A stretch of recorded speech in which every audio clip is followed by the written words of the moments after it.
Hi everyone, my name is Santina and I'm going to talk a little bit about the lesson plan that I put together. My lesson plan is going to focus on a 5-year-old girl who is in a kindergarten inclusion classroom. She was diagnosed with PDD, other known as pervasive development disorder. She's going to be in a classroom, in an inclusion classroom, and it's going to contain 20 children. And 20 children out of that, there's going to be 4 that contain IEPs. So this is what we're going to work on. We're going to help her with her goals and help her succeed. So I created a lesson plan a little activity for her to help her. Children diagnosed with PDD are all on different levels. There is high functioning PDD, there are children that are a little bit lower functioning in PDD. There is no child that is similar. There's a high functioning child, they can look at you, they're able to have communication with you, a little small talk, maybe, oh, you look so beautiful today, who dressed you, and oh, who did your hair, and what did you do today, and what are you going to do today? These are children that are able to answer you back, to respond to you, while there's other children that are unable to do that. But these children all vary in abilities, in intelligence, and in behaviors. Some of these children are able to go into the inclusion classrooms, and when they're in there, some of them will need the little extra support, while some of them will need to have a little one-on-one assistance with them. The child I'm focusing on is very verbal. She's able to make great eye contact. She's also able to stay focused on a topic for a longer period of time than others. She has great play skills. And she's a great listener and a great transitioner. This lesson was chosen for her because I felt that she needed a little help in reading and her visual skills. When we would do activities as a whole group, we would do activities where I would show pictures. And with these pictures, the children were able to tell me what the word was and were able to even spell it out to me. And this is where I noticed where she was struggling and having a little bit of difficulty in that area, so I wanted to focus on her and help her out with her goals that were given.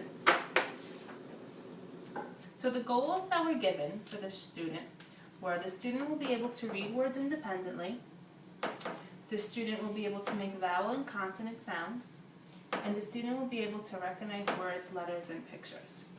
So with these goals, I put together a little activity that'll be about 20 minutes long.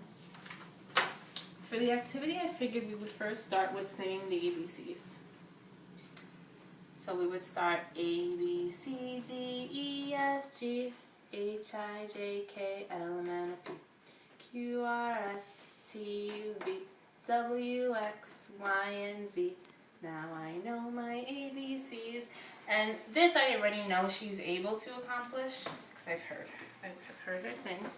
Then what we would do is I will have alphabet cards. What I would do is I will begin to lay all of these cards out. Doesn't have to necessarily be in order, but since I have them like this already, I'm just going to lay them out. And on all these cards, there's pictures. Now they have a liftable flap, which I think is also great for them because they are able to lift it up. So what we would do then is I will have her pick a card, whichever card she likes.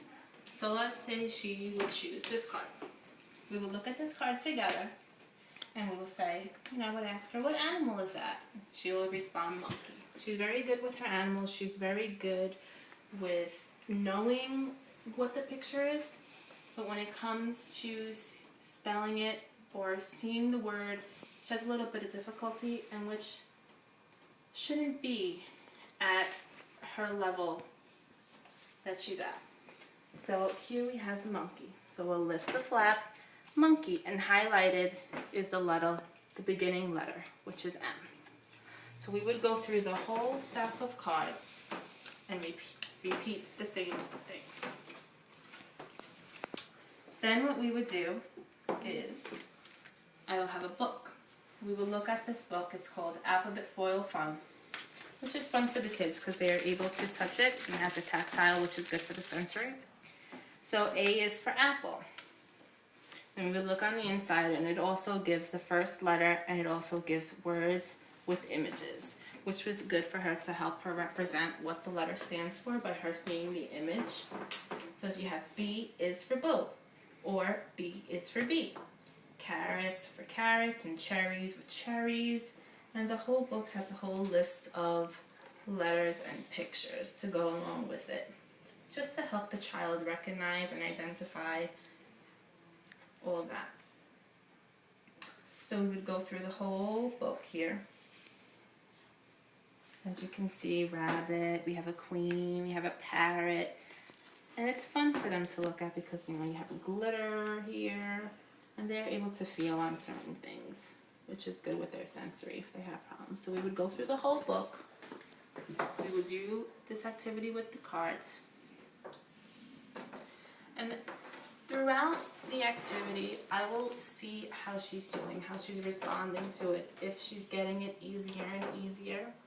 And if she is, I will bring out a little bit more difficult activity, maybe, just enhancing it.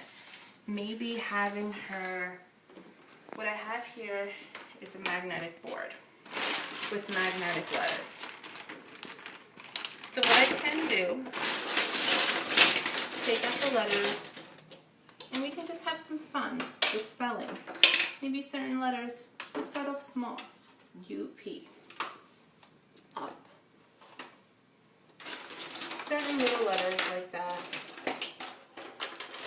Have her spell, have her play around, get that. Then we will go to a little bit harder and bring out Dr. Seuss. I thought this was great because it's for beginning learners. So once we open it up here, it's called Great Day for Up. So up, up, the sun is getting up. So the words are small and easier for her to read. So I figured this would be a great book for her to go through. And I also brought out Brown Bear, which is a big hit with the children. They love it, with all the images and the words as well. So those would be a couple of future lessons that I have planned out for her. So this is what I would do, and thank you for watching.